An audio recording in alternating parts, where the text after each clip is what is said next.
ಇಲ್ಲ ಇಲ್ಲ ನಾಗಣ್ಣ, ಏನಾಗಿದೆ ಅಕ್ವಿಜೇಷನ್ ಮಾಡೋದಕ್ಕೂ ಕೂಡ ಅದು ಕಾನೂನು ಪ್ರಕಾರ ಕೆಲವು ಪ್ರಾಜೆಕ್ಟ್ಗಳಿಗೆ 100% ಲ್ಯಾಂಡ್ ಅನ್ನು ಅವರೇ ಕೊಡಬೇಕು. ಪ್ರಾಜೆಕ್ಟ್ ಅಲ್ಲೂ ಕೂಡ ಒಂದಷ್ಟು ಕೊಡೋದಿದೆ. 50% ಇದು ಕೊಡ್ಬೇಕು, ಅದು ಕೊಡ್ಬೇಕು, ಅದು ಕೇಳ್ತಾ ಇಲ್ಲ ನಾವು. ಅಕ್ವಿಜೇಷನ್ ಮಾಡಿ ಅಟ್ಲೀಸ್ಟ್ ಪ್ರೋಸೆಸ್ ಶುರು ಮಾಡಿ. ನೀವು 50% ಆಮೇಲೆ ನಿಧಾನಕ್ಕೆ ಮಾಡೋಣ, ಪ್ರಾಜೆಕ್ಟ್ ತಗೊಳ್ತೀವಿ ನಾವು ಅಂತ ಅಂದ್ರೆ ಅದಕ್ಕೂ ಕೂಡ ರೆಸ್ಪಾನ್ಸ್ ಇಲ್ಲ. ಈಗೋ ಪ್ರಾಬ್ಲಮ್ ಅನ್ನೋದಕ್ಕಿಂತ ಹೆಚ್ಚಾಗಿ ಅವ್ರು ಎಲ್ಲೋ ಒಂದ್ ಕಡೆ ನಮ್ಮನ್ನ ಅವ್ರಿಗೆ ಬೇರೆ ಗೊತ್ತಿಲ್ಲ. ಜನರು ಸುಳ್ಳು ಹೇಳೋದೇ ಅವ್ರೊಂದು ದೊಡ್ಡ ಆಸ್ತಿ ಮಾಡ್ಕೊಂಡಿದ್ದಾರೆ. ದುಡ್ಡಿದ್ರೆ ಯಾಕಪ್ಪ ಈ ಪರಿಸ್ಥಿತಿಗೆ ಬರ್ತಾಯ್ತು? ನಮ್ಗೆ ಯಾಕೆ ಮಾಡ್ಬೇಕಾಗಿತ್ತು ಅವರು? ನಾನು ಭಾರತ ಸರ್ಕಾರದಲ್ಲಿ ನಾನು ಹೇಳಿದೆ, ನಮ್ಮಲ್ಲಿ ಕುಮಾರಸ್ವಾಮಿ ಇವತ್ತು ಇಂಡಸ್ಟ್ರೀಸ್ ಮಿನಿಸ್ಟರ್ ಆಗಿದ್ದಾರೆ, ಬಟ್ ಸ್ಟೀಲ್ ಮಂತ್ರಿಗಳಾಗಿದ್ದಾರೆ. 1,000 ಕೋಟಿ ರೂಪಾಯಿ ಕೆಲಸ ಮಾಡ್ಬೇಕಾದ್ರೆ 1,000 ಕೋಟಿ ರೂಪಾಯಿಂದ ಸಂಪನ್ಮೂಲ ಇದ್ರೆ ಮಾತ್ರನೇ. ಅವ್ರ ಹತ್ರ 100 ರೂಪಾಯಿ ಇದ್ರೆ 10 ಲಕ್ಷ ಅಲ್ಲ, 100 ಕೋಟಿ 200 ಕೋಟಿ 300 ಕೋಟಿಗೆ ಹಾಕಿ ಎಲ್ಲರೂ ಕೂಡ ಎಲ್ಲ ಒಂದ್ ಕಡೆ ಸತ್ಯನಾಶ ಆಗೋ ಕೆಲಸ ಆಗಿದೆ. ಆದ್ರಿಂದ ಭಾರತ ಸರ್ಕಾರ ರೈಲ್ವೆ ಇಲಾಖೆ ನನಗೆ ತಿಳಿದ ಮಟ್ಟಿಗೆ ಕರ್ನಾಟಕ ರಾಜ್ಯದಲ್ಲಿ ಹೊಸ ಹೊಸ ಯೋಜನೆಗಳಿಗೆ ಆದ್ಯತೆ ಕೊಡ್ತಾ ಇದ್ದೀವಿ. ನಿಮ್ಗೆ ಗೊತ್ತಿರ್ಲಿ, ಬೆಂಗಳೂರಿನಲ್ಲಿ ಯಲಹಂಕದ ಹತ್ರ 6,000 ಕೋಟಿ ರೂಪಾಯಿನಲ್ಲಿ ಮಂಜು ಅವ್ರ ನಮ್ಮ PS ಏನ್ ಮಾಡ್ತಾ ಇರೋದು ನಾವು 6 ಕೋಟಿ ಲಾಜಿಸ್ಟಿಕ್ ಪಾರ್ಕ್ ಏನದು ಇದ್ರೊಳಗೆ ಯಲಹಂಕ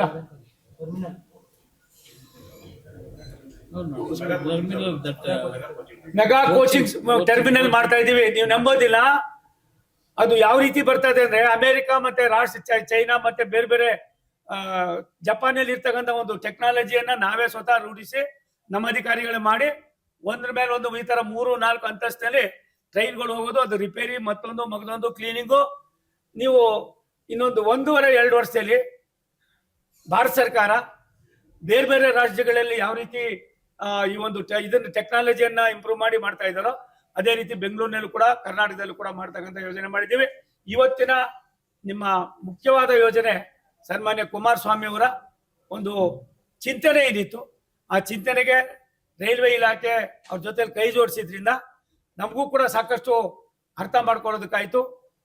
ಈ ತರದ ವಿನೂತನ ಕಾರ್ಯಕ್ರಮಗಳು ಅಲ್ಲಲ್ಲೇ ನಡೆದಾಗ ಅಧಿಕಾರಿಗಳಿಗೆ ಅವ್ರ ಜೊತೆಲಿ ಬಂದ್ಬಿಟ್ರೆ ಎಷ್ಟು 10 ವರ್ಷ 15 ವರ್ಷ 8 ವರ್ಷ 4 ವರ್ಷ 3 ವರ್ಷದ ಸಣ್ಣ ಸಣ್ಣ ಕಡತಗಳು ಎಲ್ಲ ಒಂದು ಸಣ್ಣ ಇನ್ಫಾರ್ಮೇಶನ್ಗೋಸ್ಕರ ನಿಂತೋಗ್ತಾ ಇದ್ದು, ಇಂಥವೆಲ್ಲವೂ ಕೂಡ ಇವತ್ತು ಕ್ಲಿಯರ್ ಆಗ್ತಕ್ಕಂಥದಕ್ಕೆ ಅನುವಾಗಿದೆ. ಇದು ಒಂದು ಒಳ್ಳೆಯ ಉತ್ತಮವಾದ ಬೆಳವಣಿಗೆ. ರಾಜ್ಯದ ಜನರಿಗೆ ರೈಲ್ವೆ ಇಲಾಖೆ ವಿನೂತನ ಯೋಜನೆ ಜೊತೆಯಲ್ಲಿ ರೈಲ್ವೆ ಕೂಡ ಒಂದು ಸ್ನೇಹದ ಸಂಕೇತವಾಗಿ ಕೆಲಸ ಮಾಡೋದಕ್ಕೆ ಅವಕಾಶಗಳಾಗ್ತದೆ. ಏನಾದ್ರು ಇದ್ರೆ ನನಗನ್ನಿಸ್ತದೆ ಕ್ರಾಂತಿವೀರ ಸಂಗೊಳ್ಳಿ ರಾಯಣ್ಣ ಟರ್ಮಿನಲ್ಲು ವಿಶ್ವದಲ್ಲೇ 4ನೇದು 5ನೇದು ಆಯ್ತದೆ. नहीं साहब 12 क्या रहे ना प्लेटफार्म 12 आ रही तो 14 आ रही 12 आ रही नहीं 14 16 16 ಇದು ಪ್ಲಾಟ್ಫಾರ್ಮ್ಗಳು ಬರ್ತಾ ಇದೆ. ಇದು ಎಷ್ಟು ಮಟ್ಟಿಗೆ ಅಂತಂದ್ರೆ ಇನ್ನು 40-50 ವರ್ಷಗಳು ಕಳೆದ್ರು ಕೂಡ ಜನರಿಗೆ ಅನಾನುಕೂಲ ಆಗಬಾರ್ದು ಅನ್ನೋ ದೃಷ್ಟಿಯಿಂದ ರಾಷ್ಟ್ರದ ಪ್ರಧಾನಮಂತ್ರಿಗಳು ಇಡೀ ವಿಶ್ವದಲ್ಲಿ ಎಲ್ಲಾ ರಾಜ್ಯಗಳಿಗೂ ಕೂಡ ಕೊಟ್ಟಂತ ಆದ್ಯತೆಯನ್ನ ಕರ್ನಾಟಕ ಕೂಡ ಕೊಟ್ಟಿದ್ದಾರೆ. Thank you.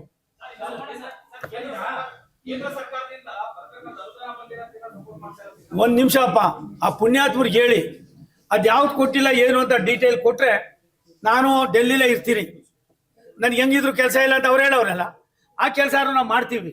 ನಿಮ್ ಕೈಲಂತೂ ಮಾಡೋಕೆ ಎಷ್ಟು ಮಟ್ಟಿಗೆ ದೊಡ್ಡವ್ರು ಇದ್ದೀರೋ ಇಲ್ಲ, ನಾನು ಕೆಟ್ಟ ಭಾಷೆಯಲ್ಲಿ ಹೇಳ್ಬಾರ್ದು, ಅದಕ್ಕೆ ಅರ್ಹತೆ ಇದೆಯಲ್ಲೋ ಗೊತ್ತಿಲ್ಲ, ನಾವಂತೂ ಮಾಡ್ತೀವಿ. ಒಂದು ಸತ್ಯ, ಯಾವುದೇ ಇಲಾಖೆಯಲ್ಲಿ ನಮ್ಮಿಂದ ಯಾವುದು ನಿಲ್ಸಿಲ್ಲ. ಹೇಳಿ ನಾಗರಾಜ್.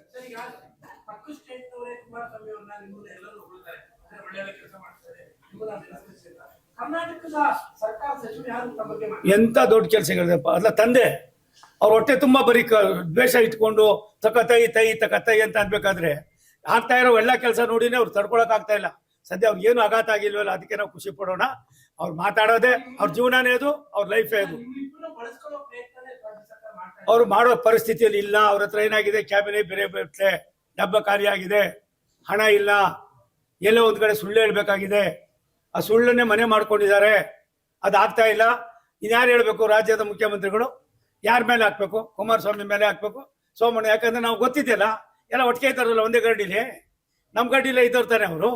ಹಾಗಾಗಿ ಅವ್ರದ್ದು ಏನು ಎತ್ತ ಎಲ್ಲ ಮಾಹಿತಿ ಪೂರ್ತಿ ನಮ್ಮ ಹತ್ರ ಇರೋದ್ರಿಂದ ನಮಗೆ ಕೇಳ್ತಾರಲ್ಲ ತಮ್ಮಣ್ಣವ್ರೆ.